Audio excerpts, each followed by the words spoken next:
fiscalía. Bueno, hay otro tema, nos hemos alargado mucho, pero hay otro tema del que se habló esta semana que es la colaboración eficaz. Y bueno, Luciano López es abogado, conoce bien lo que pasa en nuestro sistema judicial. ¿Le preocupa ese tema? En algunas partes sí. O sea, no todo. En algunas partes sí. A ver, ¿en qué partes no me preocupa?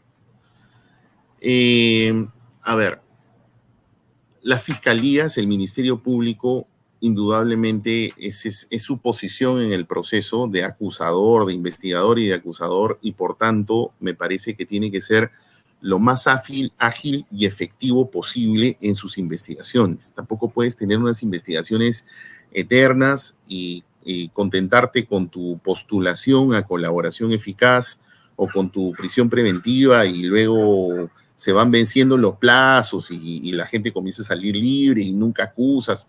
O sea, eso es un mea culpa que creo que la Fiscalía también tendría que hacer, ¿no? Eso es, creo que lo más equilibrado, por decirlo de alguna manera. Entonces, sí creo que los procedimientos de colaboración eficaz no deberían quedar abiertos también así sin plazo alguno. Claro, los plazos tendrían que ser los más razonables posibles, pero tampoco deben quedar abiertos, ¿no?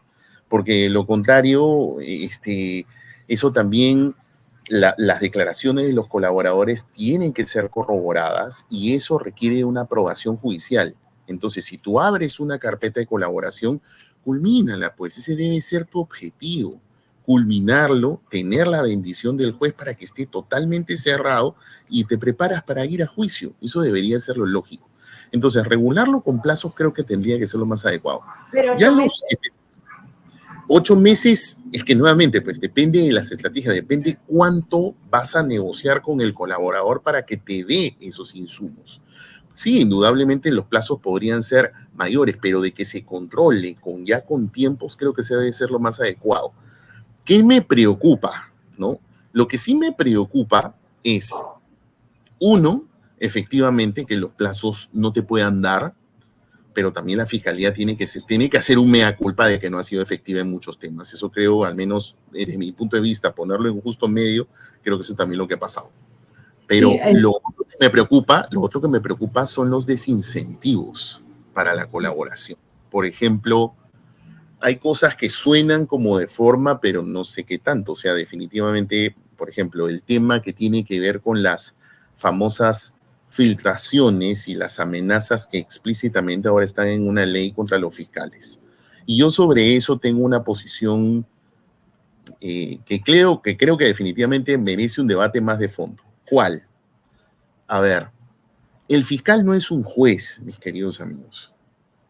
Al juez tú le tienes que pedir imparcialidad total y tienes que pedirle que se miden sus expresiones. Porque como el juez es el que juzga y el que decide, no está bien pues que un juez esté hablando, pues, ¿qué garantía tengo yo entonces frente a ese juzgador, no es cierto? O sea, pero el fiscal es una parte.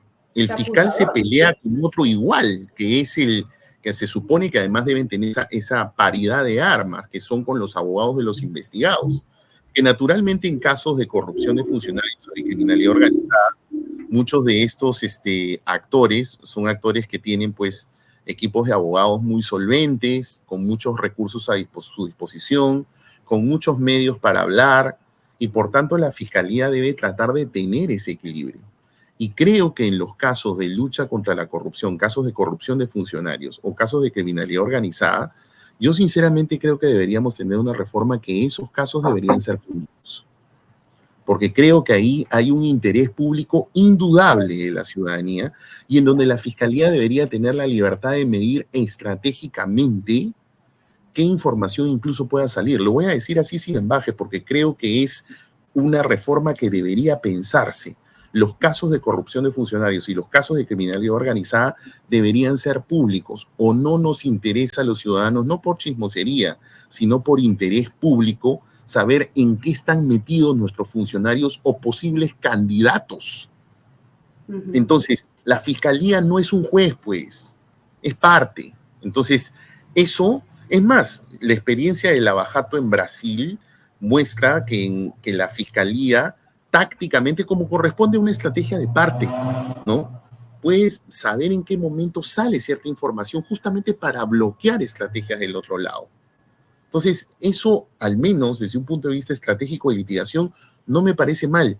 Y eso no es afectar la imparcialidad, porque el fiscal no tiene que ser imparcial, tiene que ser objetivo, pero no imparcial. Imparcialidad le pides al juez, no al fiscal, ¿no? Entonces, y lo otro es, me preocupa mucho también el tema de las filmaciones, ¿no? O sea, yo imagino Van a filmar al testigo, sí. Claro, o sea, yo me imagino el colaborador de que la va a pensar 50,000 veces en qué se está metiendo. Entonces, esos desincentivos que yo veo en la ley, realmente... Y en presencia del abogado, que parece una garantía, en muchos casos, por ejemplo, hemos visto el caso de Jaime Villanueva, que ha contado que la fiscal, su ex jefa, le puso el abogado inicialmente. Entonces, claro, quiero ser colaborador y me han puesto el abogado. Y el abogado está diciéndome, no, tú tienes que mantenerte, niega hasta el último minuto. ¿Por qué tiene que ser siempre en presencia del abogado? ¿No? O sea, ahí hay un problema también. Bueno, lo que pasa es que ahí también poniéndolo en justo medio, Clara Elvira, toda persona tiene derecho a la defensa. San Agustín usted, doctor Luciano. ¿Perdón? Está muy San Agustín hoy con el justo medio. No, pero es que creo que es lo que corresponde, sinceramente es lo que corresponde, o sea, claro. sí, para mí, o sea, lo que es, y si no, no, pues, ¿no?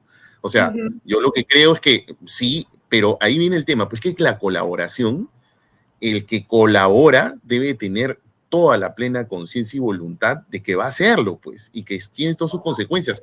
Por eso es que me preocupa que existan desincentivos en la norma, porque si ya de por sí el tipo que va a colaborar va a deshojar margaritas, porque no olvidemos una cosa, el colaborador no es un inocente, es culpable. O sea, claro. y que estaba apelando a un premio. Entonces, lo que te diga el colaborador también, pues entonces tú tienes que tantear qué cosa es lo que es. El tipo va a hacer cálculos, indudablemente que lo va a hacer. La fiscalía debe saber entonces con quién está negociando, eso es claro.